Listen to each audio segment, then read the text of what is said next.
Bonjour, c'est Jenny, rédactrice web SEO, experte en web.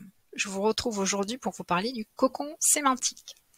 Alors, le cocon sémantique, c'est en fait le fait de travailler un ensemble de contenus sur une même thématique avec plusieurs mots-clés. C'est ça qui est très intéressant, c'est-à-dire que sur la première partie, quand j'ai abordé le SEO on page de la recherche de mots-clés, on a travaillé le mot-clé vin de Bordeaux où on avait vu qu'il était composé de 3 mots. Ici, c'est l'occasion de travailler ce qu'on appelle la longue traîne et les mots-clés. Donc mon conseil, c'est d'avoir en fait une page centrale qui est très longue, que généralement on ne lit pas jusqu'au bout, mais qui en tout cas, les robots vont aller la lire. Et on va relier cette page à des contenus qui vont être plus courts, sur lesquels on va travailler justement des mots-clés spécifiques, mais qui sont en fait une longue traîne. Alors je vous montre.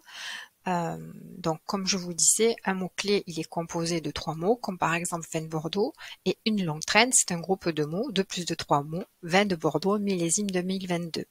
Avec ça, on va travailler ce qui s'appelle un contenu en silo, c'est-à-dire par thématique d'un seul mot clé, et on va répondre généralement à une question précise qui est posée par les internautes, ce qui permet du coup de faire un contenu qui est ciblé à un persona, et en plus d'obtenir en fait pour eux la récompense où ils ont posé une question sur laquelle en fait ils attendaient une réponse précise.